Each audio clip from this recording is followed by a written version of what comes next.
Tu te sens perdu, n'est-ce pas? Tu ne comprends plus ce que tu ressens, ni pourquoi tes pensées tournent en boucle. Tu veux avancer, mais quelque chose te tire vers le bas.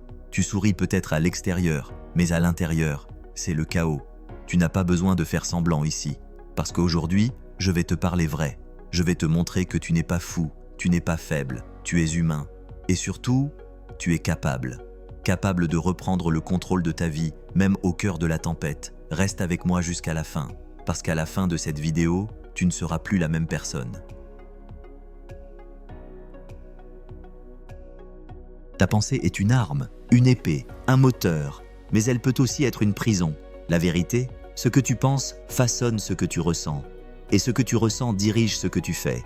Quand tu traverses une épreuve, ton esprit devient comme un champ de bataille. Tu es assailli de pensées « je n'y arriverai jamais »,« pourquoi moi ?»« c'est trop dur ». Et ces pensées créent des émotions, de la peur, de la tristesse, de la colère. Mais laisse-moi te poser une question. Qui décide de ce que tu penses?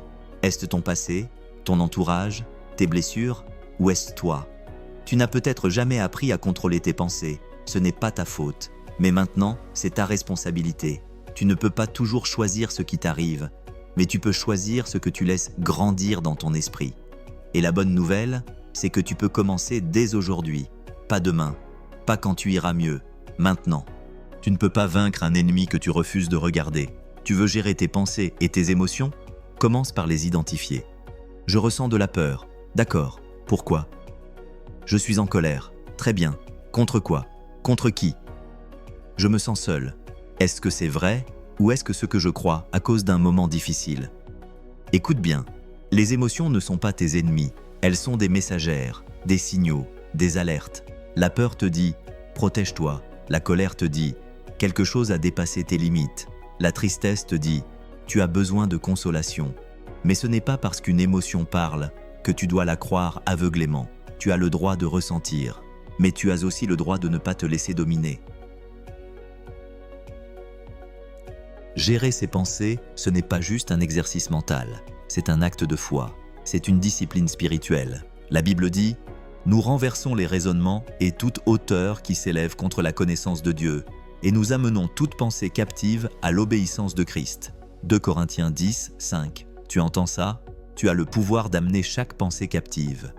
Tu n'es pas un otage, tu es l'autorité dans ton propre esprit. Chaque matin, choisis la discipline. Lise un verset et laisse-le imprégner ton cœur. Parle à Dieu comme à un ami. Voici ce que je ressens. Aide-moi à y voir clair. Remplace une pensée toxique par une parole de vie. Je suis nul. Non, je suis en chemin. Je vais échouer. Dieu m'accompagne dans chaque pas. Je suis seul. Dieu ne m'abandonne jamais. Les pensées ne changent pas toujours en un jour, mais chaque jour où tu choisis la foi, tu reprends du terrain. Les émotions sont puissantes, mais tu es plus puissant et elles peuvent t'envahir, mais elles ne peuvent pas te posséder sans ta permission. Et tu sais quoi? Même Jésus a pleuré, même Jésus a ressenti la peur, l'angoisse, la solitude, mais il a toujours choisi la volonté du Père. Tu peux faire de même. Quand tu sens une émotion monter, voici une méthode simple en 3 étapes. Reconnais-la. Je ressens ceci. Accueille-la sans jugement. C'est humain. Redirige-la vers Dieu. Seigneur, je te la remets. Ce que tu caches te contrôle. Ce que tu exposes à Dieu est transformé. Crée-toi des rituels émotionnels. Une louange quand ça déborde. Une marche en silence. Écrire dans un journal. Voici ce que je ressens. Voici ce que je choisis.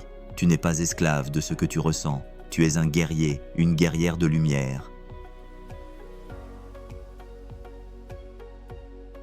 Les moments difficiles ne sont pas faits pour te détruire. Ils sont faits pour te révéler. Tout ce que tu traverses aujourd'hui, Dieu peut l'utiliser pour te fortifier, pour purifier ton cœur, pour t'apprendre à faire confiance, même quand tout semble s'effondrer. Tu ne choisis pas toujours la tempête, mais tu peux choisir d'y marcher avec Dieu. La peur veut te figer. La foi veut te faire avancer. Quand je marche dans la vallée de l'ombre de la mort, je ne crains aucun mal, car tu es avec moi. Psaume 23. Tu entends? Tu marches dans la vallée, tu ne restes pas figé. et tu n'es pas seul. Si tu regardes bien, il y a une main tendue, une voix qui dit « Viens, marche avec moi ». Et cette voix, c'est celle de ton Père Céleste.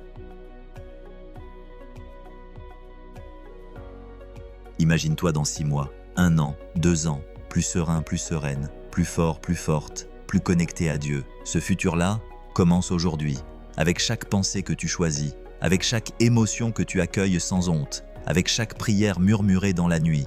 Tu n'as pas besoin d'être parfait, tu as juste besoin de rester en chemin. Et ce chemin, tu n'es jamais obligé de le parcourir seul. Et Dieu t'accompagne à chaque pas. Chaque fois que tu tombes, il est là. Chaque fois que tu pleures, il voit. Chaque fois que tu doutes, il t'aime. Alors relève-toi, essuie tes larmes et dis avec foi, « Je ne suis pas ce que je ressens, je suis ce que Dieu dit de moi. » Tu es encore là, c'est que ton âme est prête à renaître. Tu as en toi une force que même toi tu ignores encore. Mais Dieu la connaît, il l'a mise là. Ne laisse pas la tempête voler ton feu, ne laisse pas la douleur éteindre ta lumière. Aujourd'hui, tu peux recommencer, tu peux choisir la vie, tu peux choisir Dieu. Alors respire, relève la tête et murmure avec moi. Je choisis la foi, je choisis la paix, je choisis d'avancer, un pas après l'autre, parce que Dieu marche avec moi. Et maintenant, si ce message t'a touché, partage-le. Que cette parole fasse des vagues dans le cœur de ceux qui souffrent en silence. Abonne-toi si tu veux continuer à nourrir ta confiance en toi. Et souviens-toi chaque jour, ta pensée est précieuse, ton cœur est précieux.